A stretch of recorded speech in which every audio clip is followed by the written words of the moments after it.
These are the latest developments in the story involving Sean Combs, Clive Davis, and a leaked voicemail that is reshaping everything people thought they understood about the relationship between these two men.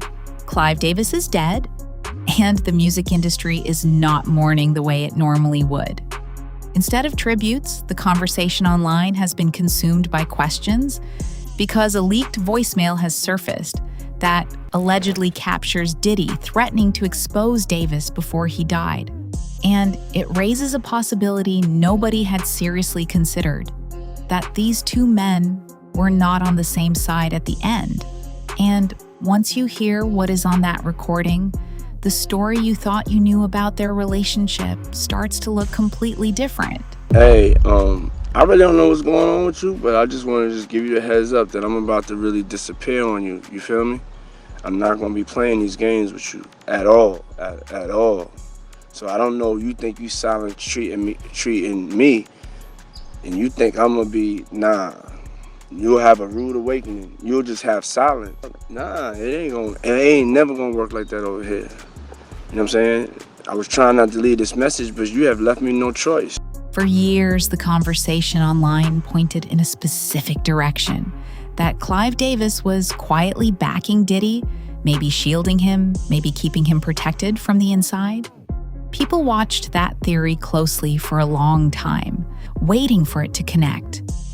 And then this voicemail lands, and the whole picture flips. Because what that recording sounds like is not a man being protected by a powerful ally. What it sounds like is a man who felt abandoned, cut off, and angry enough about it to put it on record. That is not the dynamic anyone was expecting to hear. To understand why that recording carries so much weight, you have to go back to the moment that first cracked things open. After Diddy's arrest, reporters caught Clive Davis walking into an event and asked him directly about the situation surrounding Sean Combs.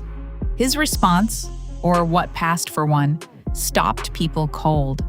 Davis appeared to not register the name at all, responding with something close to, P. Diddy, Diddy, Diddy, Puffy?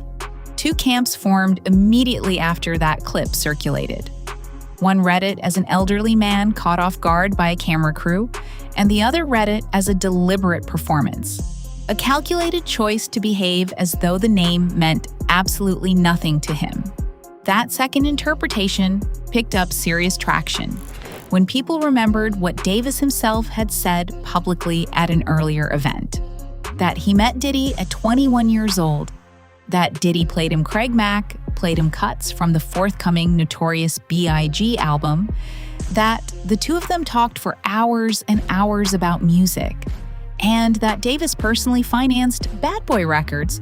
Those are not the words of someone who struggles to place a name. That is a founding relationship, and the gap between that history and the blank expression on camera is what kept people asking questions.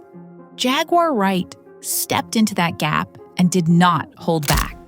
One of the most vocal commentators on the inner workings of the music industry, Wright came out and called Davis what she believed he was. In her own words, perhaps the biggest criminal in the entire business. The confusion Davis performed on camera, according to Wright, lined up exactly with a pattern she had been describing for years. His apparent blankness was not a senior moment, she argued. It was a deliberate signal that, as far as Clive Davis was concerned, Sean Combs no longer existed. Wright also laid out what she described as the architecture of their relationship, claiming that nobody told Diddy what to do in the early days like Clive Davis did, that the talent, the budgets, the access, and the entire infrastructure of Bad Boy Records all ran through that connection. These are Wright's allegations and her interpretation of events, not confirmed fact, and that distinction deserves to be stated clearly. What cannot be dismissed, though, is how many people recognized something familiar in what she was describing. Wright also brought Angie Stone into the conversation, and this is where things take a harder turn. Stone, according to Wright, had not been preparing to blow any whistle in the way people usually mean that phrase.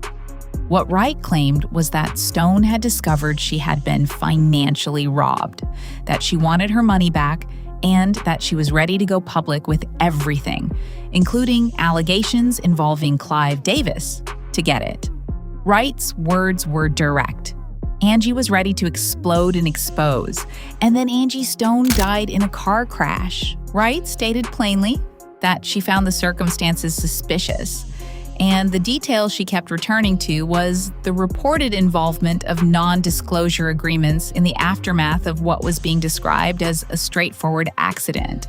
"Why do you need an NDA for an accident?" Wright asked. "If it's an accident, it's an accident." She also pointed out that the driver reportedly turned in his truck, described himself as traumatized, and then vanished. These remain Wright's claims. And what can be stated as fact is that Angie Stone passed away and that questions about the details surrounding her death have not gone away. Financial grievances involving Clive Davis did not begin with Angie Stone, and the record on that goes back decades.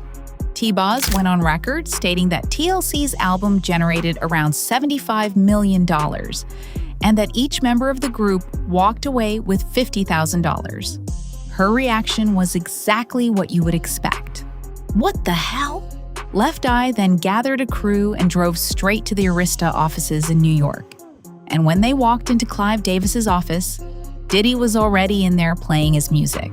Chili recounted telling Davis directly that they were broke, that they were not seeing any money despite selling millions of records, and that it was not fair. Those words did not come from a rumor or a secondhand account.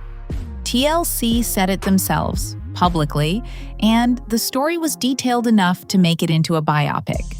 Jaguar Wright added Phyllis Hyman to that list, describing a meeting where Davis reportedly told Hyman he wanted to keep working with her, only for Hyman to receive word that she had been dropped from the label the same day she walked out of that meeting. Hyman died in 1995, and the recording Wright played of Hyman speaking about her experiences in the music industry was, by Wright's account, captured shortly before her passing. Wright's most serious allegations center on Whitney Houston, and they carry the heaviest weight of everything she has put forward. Her claim is that Houston had discovered money missing from her earnings and had been planning to leave Davis's label when she died. And Wright has stated, without producing supporting evidence, that Davis was connected to Houston's death because of it. Wright described believing that Houston's body bore signs of a struggle, that Houston had fought back, and that the physical evidence did not align with the official account. She went further, alleging that Nick Gordon, who was Bobby Christina's boyfriend at the time, had met with Davis before the events that led to Bobby Christina's death, framing that meeting as part of a deliberate plan. Bobby Brown's sister added her own version, describing Gordon as someone brought into Bobby Christina's life right before Whitney died and calling what happened to Bobby Christina a setup. No court findings or official investigations have supported these allegations, and that cannot be glossed over. What they represent is a pattern of claims that have circulated for years among people who believe the official record on these deaths is incomplete. And that context is directly tied to why a voicemail threatening to expose Clive Davis carries the weight that it does. Davis passed away at 94 years old, and the response online was not what anyone would call a standard outpouring of grief from the industry. The questions swallowed the tributes almost immediately. People asked about the artists who never collected the money they were owed, about the ones who spoke loudly and then went quiet, and about the ones who are simply no longer here to speak at all. One commentator captured the mood plainly. From the moment the Diddy story broke, a lot of people had been waiting for Clive Davis to be pulled into it next. None of that reckoning happened publicly. Davis died before it could. And that circles back to the voicemail. If the recording is authentic and the timeline holds, what it captures is a man who believed he had been cut off by someone he depended on, someone who had gone completely silent at the moment it mattered most, and who was making clear he was not prepared to let that stand. You'll have a rude awakening. You'll just have silence. Nah, it ain't never gonna work like that over here. I was trying not to leave this message, but you have left me no choice. Whether anything was supposed to follow that message, whether names or documents or recordings were being held somewhere as leverage, that chapter appears to be closed now.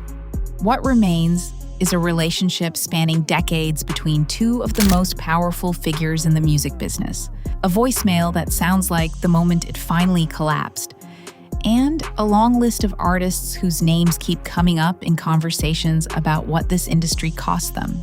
People are still working through what all of it means, and the comments are open if you have thoughts on where this story goes from here.